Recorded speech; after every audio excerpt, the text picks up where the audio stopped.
Azərbaycanlı alimin yaratdığı dəhşətli silah. Adı dünyanın 10 qızıl alimi sırasında yer alan İkram Kərimov kimdir? Bu Azərbaycanlı alim elə bir silah yaradıb ki, bununla nəinki dünyanın ən güclü ölkələrini, hətta böyük bir qitəni belə darmadağın etmək olar. Onunla bağlı həqiqətlər niyə Rusiya arxivlərində gizli saxlanılır? Videomuza keçməzdən öncə kanala abunə olmağı unutmayın. Sizin dəstəyiniz bizim üçün önəmlidir. İkram Kərimov. Azərbaycanda bu ad bir çoxlarına tanış deyil. Amma Rusiya elmi dairələrində və Müdafiə Nazirliyində Kərimovu tanımayan demək olar ki, yoxdur. İkram Kərimovun adı tektonik silahın yaradıcısı kimi tarixə düşüb. SSR dağıldıqdan sonra İkramın qurduğu sistem və qrup da dağılır. Eyni zamanda Amerika xüsusi xidmət orqanlarının da onun izinə düşdüyünü nəzərə alsaq, onun həyatının necə keşməkeşli olduğunu anlamaq olar. Süni zəlzələləri törədə biləcək vasitələrdən biri kimi tektonik silahlar göstərilir. Lakin bu silahların mövcudluğu barədə yalnız ehtimallar var.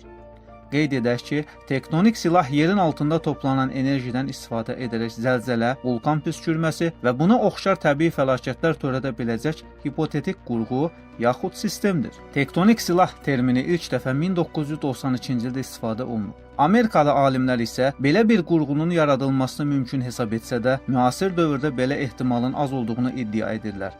Lakin bununla belə tektonik silahın yaradılması cəhdləri olub. Amerika başda olmaqla dünyanın bir çox ölkəsi tektonik silah üzərində baş sındıran zaman artıq SSR-də bu mövcud idi.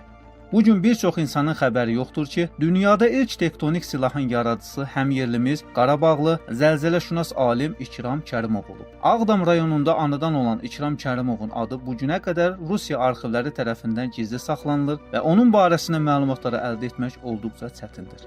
Azərbaycan Milli Elmlər Akademiyası Rəyasət Heyəti nəzdində Seysmologiya Elmi Mərkəzinin direktoru olmuş fizika-riyaziyyat elmləri doktoru Professor İkram Kərimov məşhur seysmoloq alim Şamo Rəhimovun məsləhəti ilə seysmologiya ixtisasını seçib. Professor dərəcəsi alan İkram müəllimin 1968-ci ildə Merkuri 18 məxfi proqramı Qırğızıstanın Batken şəhərində 50 kilometr məsafədə yerləşən poligonda işə başlayıb və o, dünyanın ilk tektonik silahını ixtira edib. Böyük Britaniyada Sovetlərin xüsusi sifarişi ilə hazırlanan qəbul mərkəzi və rəqəmsal sistem 3 daşınma stansiyasının işində 9690 xüsusi şifrəsi istifadə olunub. Rusiya kəşfiyyatının fikrincə, eksperimentlər uğurla keçib və sonrakı illərdə daha böyük intensivliklər digər Özbəkistanda yerləşən poligonda davam etdirilmişdir. SSR Müdafiə Nazirliyi İkram Kərimov başda olmaqla bir qrup alimi gizli seysmik laboratoriyalarda aparılan və tektonik silahın kəşf edilməsinə yönələn tədqiqat işlərinə cəlb etdi. Sonralar Soverşenni Sekrotno qəzeti yazırdı.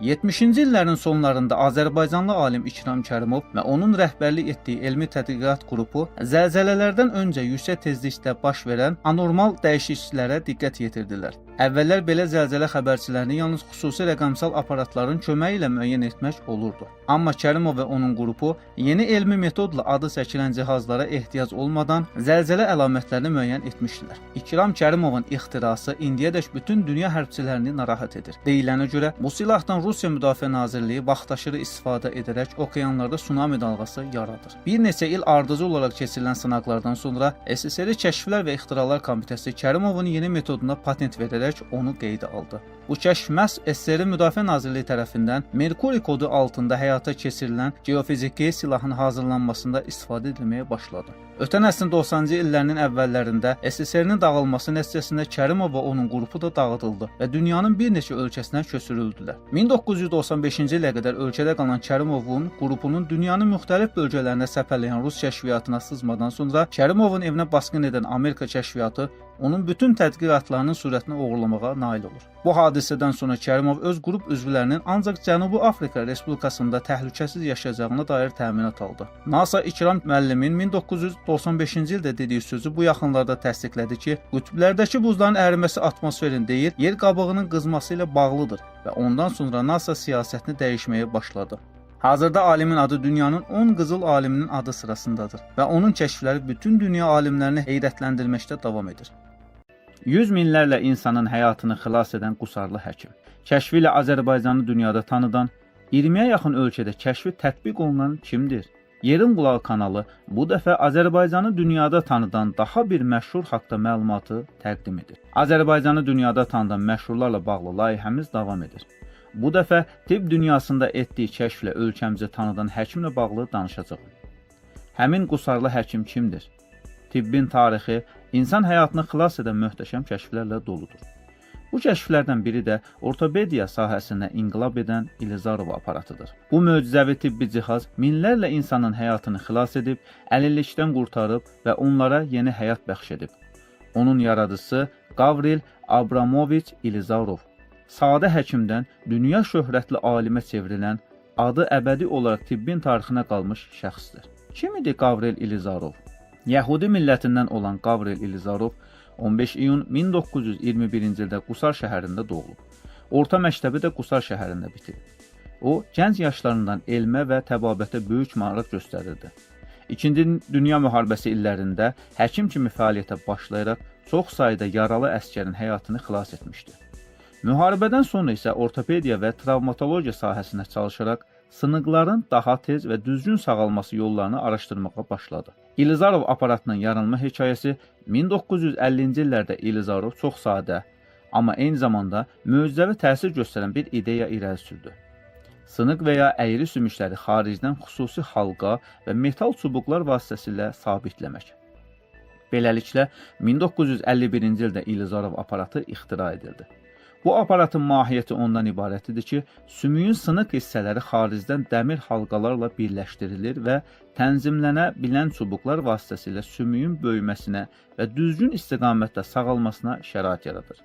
Bu, həm sınıqların sağalmasında, həm də ayaqların uzadılmasında inqilabi üsula çevrildi.